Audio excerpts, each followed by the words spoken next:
racing against your dad is something that 90% of the racers in the world will never get. I've accomplished everything I wanted to do, and now he's just like taking the reins. Iconically, CJ will never be a Johnny Greaves as far as what he's done for the sport. There was a little bit of contact, and CJ was very upset. They're not going to take each other out, but they both want the win. If things happen to us on the track, it's part of racing. It's going to happen. His way's a little more exciting. My way seems to pay off a little bit more on the final race of the year. Probably going to win his 7th championship, which will tie him with me for Pro 4 championships. Let's talk about last year. Crandon pulled every hole shot, won every race, and led every lap in a Pro 4 there was to be led all weekend long, out of nowhere. There was a time in our racing career that I felt if something would happen, we could have a split. I have to keep it a family.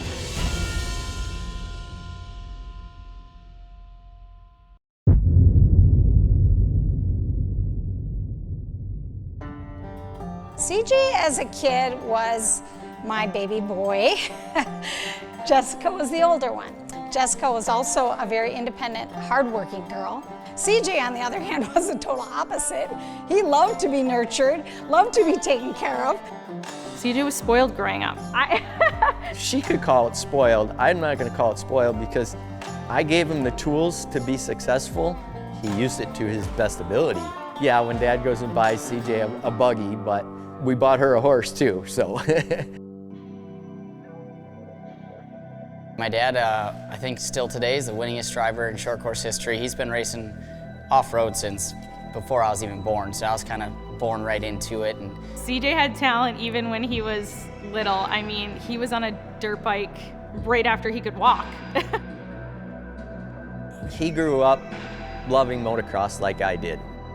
I was so dead set on just riding motocross, and turning 14, my dad got me a super buggy and was like, I think you need to try this. If you don't like it, that's fine. From the place we picked it up, we went out to the desert, just started ripping around, and he just took to it right away, and I'm like, this is gonna be a good thing.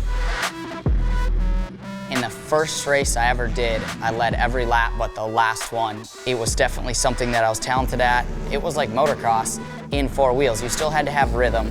You still got to hit jumps. You still had to pick lines. I have this great program going, all these sponsors, I have this team. There's a career that you can have here. There's a living you can make here. We were able to give CJ this platform that your average kid would never get. And we're here with this amazing crowd. What more can you freaking ask for? There was times where I was like, not yet junior, you know, Dad's still gonna be on top. 2015, going back, that was one of the first ever cup races I think I was entered in. It was Pro 2 versus Pro 4. I was still in a Pro 2 at the time. He was in a Pro 4, and we came across the line side by side for the win, first and second place. The only father-son team that was able to create that moment in front of the biggest crowds, the biggest track that we ever raced at. We built him a Pro 4. He was chomping at the bit to race it. I said, last race of the year, we'll let you run that Pro 4. And I think he got 2nd or 3rd right behind me. The next year, first race was at Texas Motor Speedway. John and CJ, his first race, they made contact. From a spectator, it looked like CJ took him out. Dude, you have to go talk to your son. Like, he's upset, like tears flowing in the trailer. He can't race you. I pulled him in a trailer and I said, listen, CJ, I'm no different than anybody else. When we're on the track, you race me as hard as you can. If things happen to us on the track, it's part of racing. It's gonna happen. We're gonna race each other as hard as we can, but respectfully. We're gonna rub each other. There's gonna be days that we might rip a fender off or whatever. You have these different levels of emotion. With my husband, I'm supporting, I'm his backbone, I take care of his team. With my son, I'm his mother, I'm his protector. Nothing prepares you for your husband and your son against each other, nothing.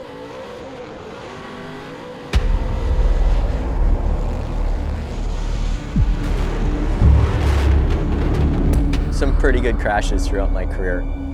One of the more violent ones I've taken When it started spinning, it just started spinning harder and harder and harder, parts flying out of it. Curtain closes, it goes black.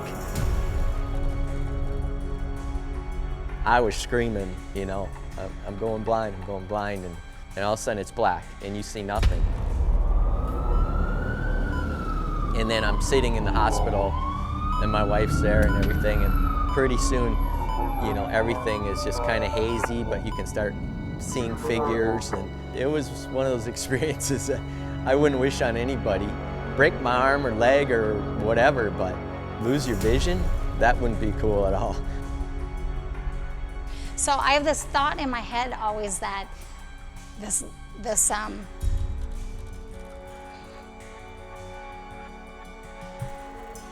a second. The last race in Crandon, John was unconscious for a long time. Enough time for CJ to stop racing, park his truck, take off his helmet, run to his father, and wake him up. There's risk involved, and it is what it is.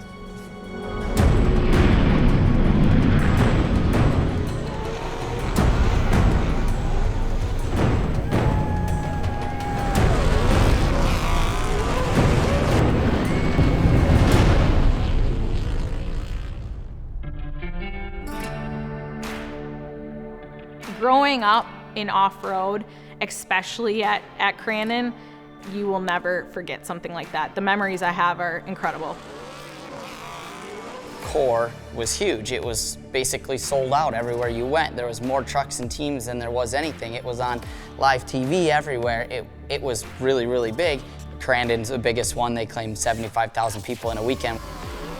All the West Coast guys were there because there wasn't short course out west. If you were going to race short course, you were coming to the Midwest. You know, one thing I did notice when I first met Johnny Greaves, the first race I went to was at Crandon.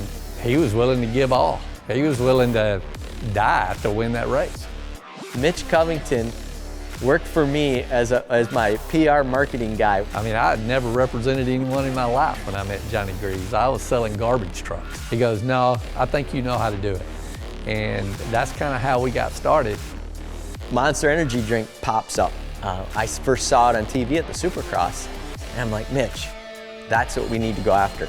He wanted that claw on his truck because he knew that set him apart from the rest in that sport at that time. The timing was right where we made a deal with Monster to just become a complete Monster branded team. I was there when John broke the record at 300 feet. That was probably one of the scariest things I ever had to watch, only because I felt the nervousness in him. A 300-foot jump at Jeremy McGrath's ranch. Obviously, we had Jeremy driving for our team at that time, and then set a record at his ranch with my dad, and Monster and everyone involved was awesome. It was all or nothing. The dirt was soft and the ruts were deep, and the car was getting all squirrely. 3 inches short of 270. He did it multiple times and he just was not getting it. We didn't have a big enough run up to get to the speed he needed to get to. So took a fence down, got him a long runway, and he says, "Hey, I'm gonna give it one more shot," you know. One time, I'm gonna hit that sucker wide open, and truck flew just perfect, 301. We hit it that last time and it went good. The jump was definitely a milestone in his career.